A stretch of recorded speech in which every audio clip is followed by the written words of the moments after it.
I worked at Solace Innovations for 26 years, 8 months, and 12 days.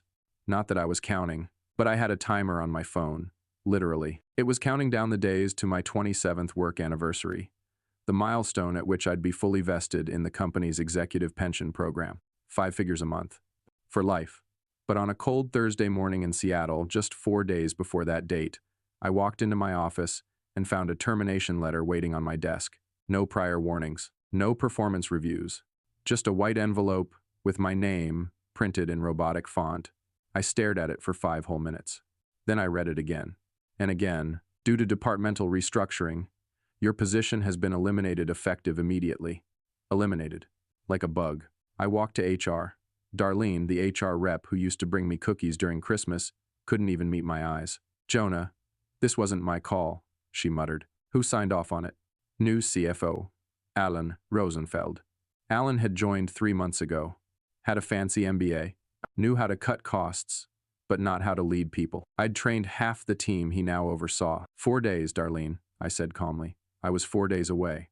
She swallowed hard. The vesting clause required 27 full years. You're at 26.98. That's when it hit me. This wasn't restructuring, it was surgical removal. I packed my things in silence.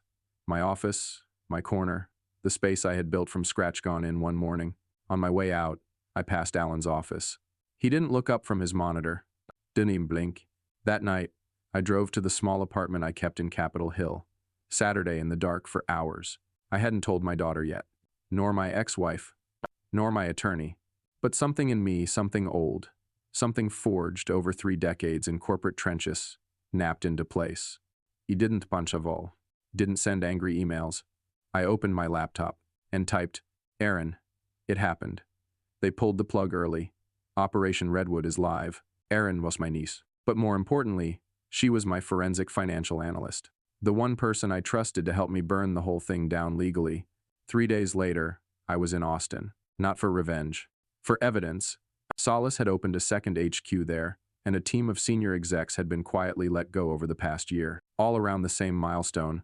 26 years, 11 months. All had NDAs. All had forced resignations.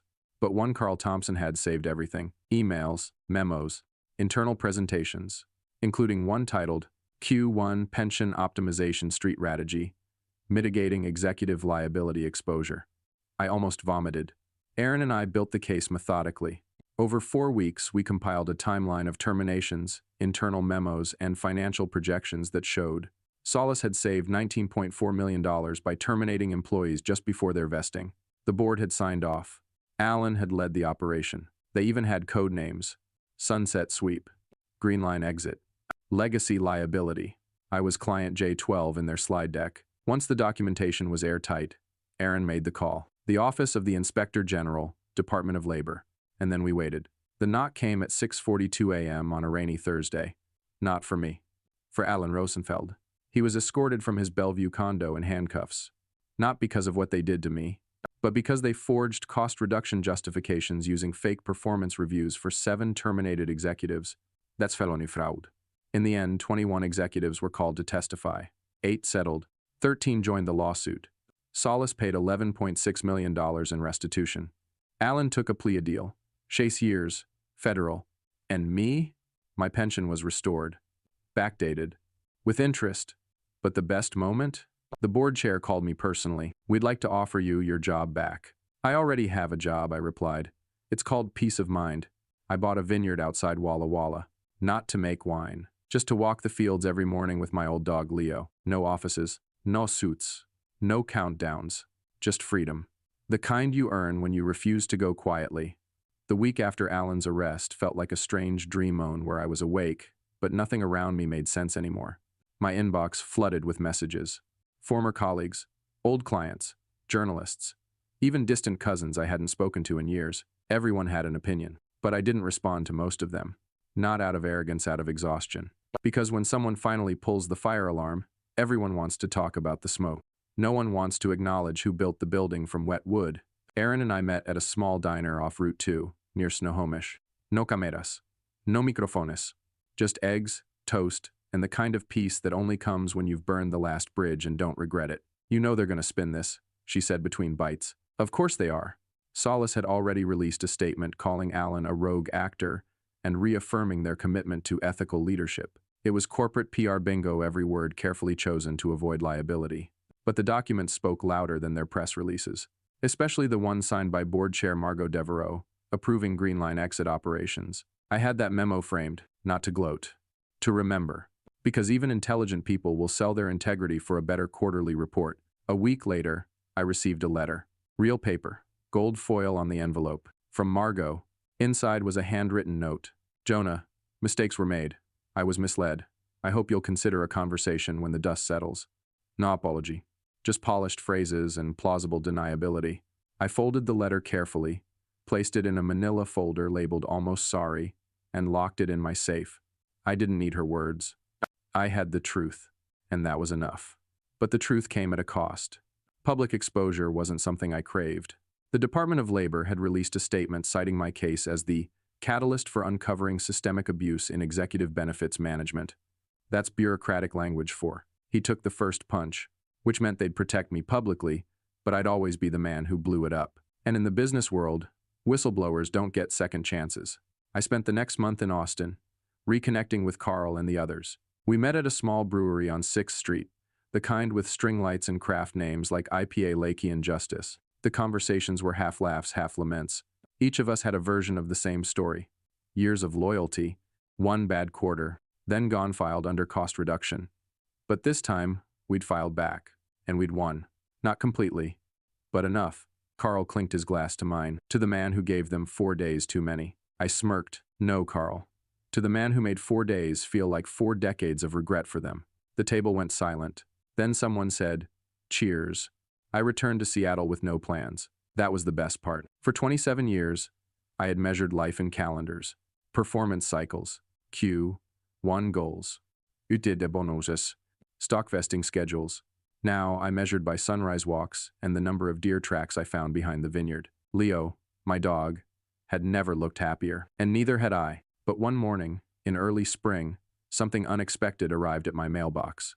A check from Solace, San Sebastián Silio, final payment for unused vacation hours. I stared at the number, stunned. 27 years, millions saved. A federal lawsuit, and they still thought they could tie it up with a $38 goodbye?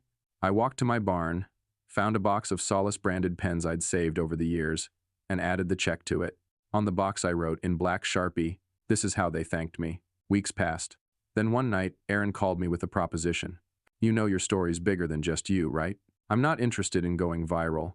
Not like that. I'm building something. A foundation. For corporate accountability. Legal help for others like you. Quiet professionals who got chewed up and silenced. But I can't do it without your name." I paused, then exhaled. "I'll think about it." The next morning, I sat by the window with a notebook. I wrote one sentence at the top of the page. If it had been anyone but May, would anyone have noticed? And suddenly, the answer felt obvious. Number. No one would have noticed. Because most of us don't scream until we're already bleeding. So I called Aaron back. I'm in. 3 weeks after I agreed to lend my name to Aaron's new foundation, things started to change. Quietly, and not for the better. At first, it was subtle. A routine audit of my vineyard property by the IRS. A random compliance review on a decades-old real estate sale.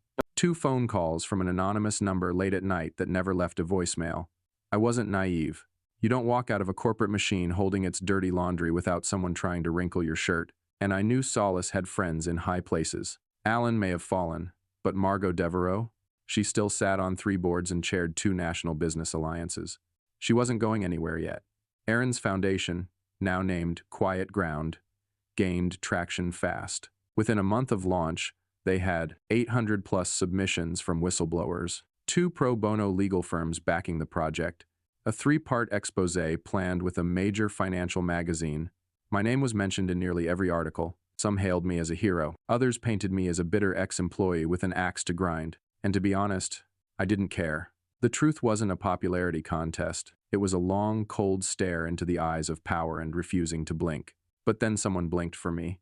One night, I returned from the vineyard to find Leo sitting outside the front door, shivering. The front lock had been tampered with, no sign of forced entry. But I knew the arrangement of everything inside. A drawer in my desk had been opened. Only one thing was missing: a copy of the deposition bundle from the Solace case. Not the original, not the digital backups. Just one paper copy. It was a message. One that said, "We know where you live, and we're watching." The next morning, I flew to Houston. Brendan, my old friend and financial advisor, picked me up from the airport. "Still good at making enemies, huh?" "They made themselves, Brendan. I just pulled the blinds." He nodded, but I could see the worry in his eyes. We drove to a quiet law office on the edge of the Galleria. Inside waited a man named Paul Kramer, a cybersecurity analyst. Former FBI. Aaron had hired him. "This is bigger than Solus," Paul began. "You kicked open a door, and some people on the other side are very uncomfortable with the light. So what do I do? Disappear?" He smirked. "Number we go louder." By the end of the week, we'd published the full internal documents related to Greenline Exit online, hosted on servers in Iceland, encrypted, duplicated in multiple locations. We titled the page, "4 Days from Justice." Within hours, it had been viewed by over 1.2 million people. The SEC reached out to Aaron. They were now investigating board members individually. Margot Devereaux suddenly took a leave of absence from 2 companies. And me? I received a handwritten note in my mailbox. No envelope, just a folded piece of paper with 3 words. "Enough. Stop now." I burned it, not out of fear, out of principle. Weeks passed. I hired a security firm to monitor my property, moved all sensitive documents into secure facilities, got Leo a GPS tracker, but he didn't stop. I gave a keynote at a whistleblower summit in Boston, talked about integrity, about how the system punishes those who stand alone until others start standing too. By the time I returned home, Quiet Ground had processed over 3,000 cases. A class action suit was forming against 2 more companies, and I'd been nominated for a National Ethics Award. The irony wasn't lost on me. I never set out to be a symbol. I just didn't want to be a statistic. That night, I stood under the stars behind my house. Leo laid by my feet. And I thought about a man I used to be, the one who would have accepted the $38 check and just moved on. That man was gone. In his place stood someone who had 4 days stolen and used the rest to fight back. And the fight? It wasn't over yet. The congressional hearing was held on a gray Thursday in April. Rain peppered the windows of the federal building in D.C. like a warning from the sky itself.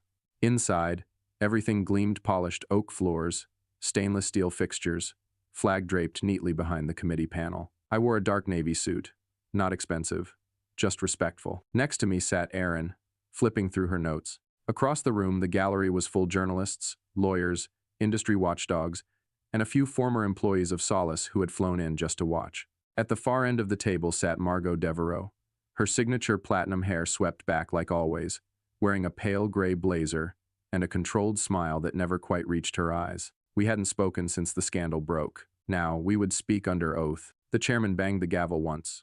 "This hearing is now in session. We are here today to examine the alleged use of systematic benefit manipulation and retaliatory terminations by Solace Strategies Incorporated, as well as their executive board's knowledge and participation in those decisions." It began. They called me first. I walked to the witness table, raised my right hand, and swore the oath. "Mr. Reeves," the chairman asked, "could you briefly summarize what led you to come forward?" I did. I told them about the email, the 4 days. The moment I realized my 27-year career had been reduced to a line item on someone else's budget, I spoke clearly, calmly. No drama, no outbursts, just facts, just truth. They asked follow-ups about the Greenline exit documents, about the internal memos I'd saved, about the whistleblower retaliation laws that had failed to protect others. I answered everything. By the time I returned to my seat, the room was dead silent. Then came Margot's turn. She was composed, articulate, but slippery. "With all due respect to Mr. Reeves," she said smoothly, "I was not informed of the specific criteria used by Alan Wexler when these terminations occurred. At the executive level, we rely on trust in our HR and compliance teams. It was the same game: pretend to delegate, then deny responsibility.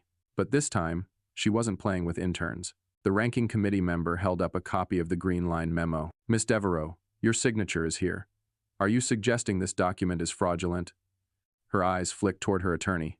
"No, Senator. I'm suggesting I signed many operational briefs. I do not recall this one." I leaned forward slightly.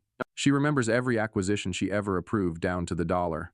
But this she forgets. She turned her head slightly, just enough for our eyes to meet. There it was again. The look she gave when she thought no one could touch her. But she was wrong, because Paul Kramer had dug deeper, and Aaron had filed a Freedom of Information request for Solace's lobbying efforts. What we found changed everything. A $1.2 million donation from Solace to a political PAC 3 weeks after the initial DOJ inquiry was shelved. The committee now had it. One senator leaned into the microphone. Ms. Devereaux, can you explain why a company under federal investigation would suddenly contribute over $1 million to a fund supporting deregulation of corporate oversight? She shifted. That's a question for our legal department. We'd prefer you answer. It spiraled from there. By the end of the day, Margot's lawyer had requested a recess. The chairman denied it.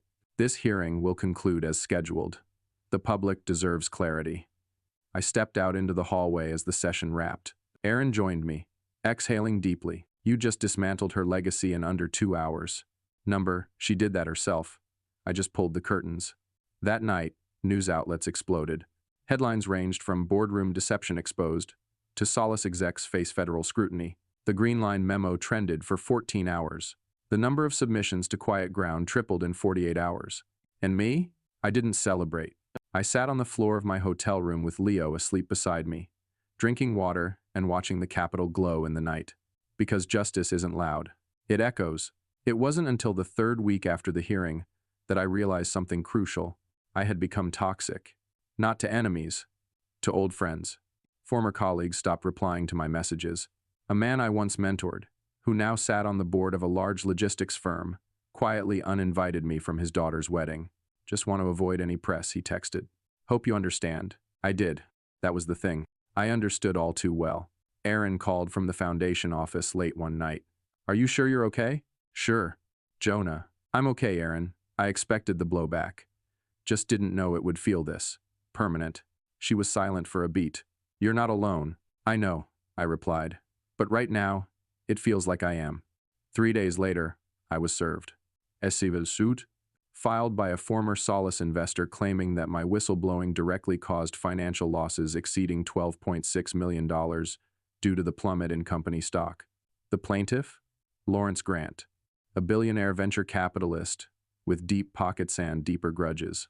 He wasn't suing for the money. He was making an example. I met Brendan and Thomas at a private office above a closed bank in Galveston. The mood was tense. It's not about winning, Thomas said. It's about wearing you down. How long can they drag it out? As long as they want. They can appeal every motion, delay every hearing, make it so costly and exhausting that you either give up or settle. I leaned back. They want to make the truth feel like a liability. Exactly, Brendan said. So what do? Thomas slid a thick folder across the table. We countersue. Defamation, harassment, abuse of process. And we file it in California where Solace has jurisdiction and where their PR nightmare is only just beginning. That night, I received a text. No name, just a number. You made your point. Now let's talk about fixing it. There's a way out for everyone. Attached was a PDF. An offer. $4.5 million. To drop all litigation. To sign a non-disclosure agreement and walk away. To disappear. He didn't reply. But I did save the message. The next morning, I added it to the stack of documents Aaron was preparing for Quiet Ground's upcoming press release.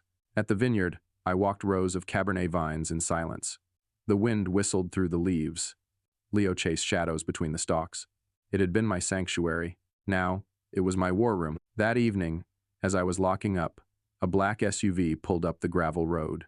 2 men stepped out. No sweets, no introductions. One handed me an envelope. You don't want to fight people who don't lose, Mr. Reeves. Good news, I replied, sliding the envelope back into his chest. I've already lost everything I'm afraid of losing. They left without another word. Inside the envelope, a dossier, photos of me at my home, at the grocery store, at the Foundation's gala. You're being watched, Brendan confirmed later. Whoever Lawrence Grant hired, they're not amateurs. Let them watch. Jonathan is more than legal warfare. This is intimidation. Then let's give them something worth fearing. That night, I wrote a personal essay, titled, What It Costs to Tell the Truth. I published it under my real name. Attached were redacted excerpts from the Solace emails, whistleblower statements, and the NDA I was offered. The post went viral in hours. National outlets picked it up. Suddenly, the pressure shifted. By morning, Lawrence Grant's attorneys requested a delay in proceedings. And I received another message. Same number. We underestimated you, but you're still playing a game you can't win. I stared at it for a while, then typed my reply. That's the thing about truth, it's not playing. The courtroom was smaller than I expected. No grand marble steps or cameras lining the aisle. Just a narrow chamber in San Mateo County, California. 2 long tables, 1 bored clerk, 1 unimpressed judge, and 4 lives about to be changed. I sat with Thomas and Aaron on my left. Across from us, Lawrence Grant's legal team 4 polished sharks in expensive suits. Outside, a drizzle fell, soft but relentless. Inside, the final confrontation began. "Mr. Reeves," the judge said, "you've countersued for defamation, harassment, and malicious prosecution. Your side will be heard." Thomas stood and outlined the case. Then I spoke. Not to argue, just to tell the truth. This case was never about protecting investors. It was about silencing one man who dared to pull back the curtain. I paused. Let the words settle. I didn't break the law. I exposed it. There were no cameras, but the court reporter typed every word. And in the silence that followed, the other side knew. They were losing more than a case. They were losing control. By noon, the judge ruled. Countersuit accepted. All discovery would proceed. Grant's legal team had 2 weeks to turn over all communications related to Solace and the intimidation attempts. Thomas leaned in. That means they're trapped. If they proceed, they open every closet. If they drop it, they admit defeat. And we win either way. The press got wind that afternoon. Headlines spread fast. Whistleblower countersues billionaire VC in stunning twist. Reeves turns tables in corporate retaliation case. Truth is expensive, but worth it. That night, I returned to the vineyard. Leo barked once as I parked. The clouds had cleared, and for the first time in weeks, the stars looked sharp against the dark sky. Aaron joined me an hour later. We drank wine straight from the bottle and watched moonlight stretch across the hills. "So, what now?" she asked. "Now," I said, "we build something, not in revenge, in purpose." 3 months passed. The countersuit led to a quiet but total settlement, an undisclosed amount. A full public apology from Lawrence Grant's firm buried on page 7 of the Wall Street Journal, but it was there. Solace's board was reshaped. Margot resigned to pursue personal growth. I didn't dance. I didn't gloat. I just kept moving forward. Quiet ground grew into something real. Over 200 whistleblowers came forward in under a year. Some stories broke headlines, others didn't. But they all mattered. I visited D.C. once to meet with a bipartisan committee pushing for new protections. One senator shook my hand and said, "You lit the match. We'll carry the fire." I didn't feel like a hero, but I did feel heard. One fall morning, Brendan called from the Montana cabin I'd let him borrow for a retreat. "Funny thing," he said. "There's this old ash tree behind the place. Looks half dead, but you look closer, and it's blooming from the base." Sometimes, I said, things start over from the bottom. Just thought you'd like that. I did. Aaron and I never labeled what we were. We didn't need to. Some connections don't ask for names. They ask for presence, for time, for trust. We gave each other that. On the 1-year anniversary of the day I was fired, I stood alone at the vineyard gate. No anger, no grief, just gratitude. Solace had taken my job, my title, my financial security. But in trying to destroy me, they'd handed me the one thing I never expected. A future I owned completely. I smiled, turned off my phone, and walked into the vines. Free.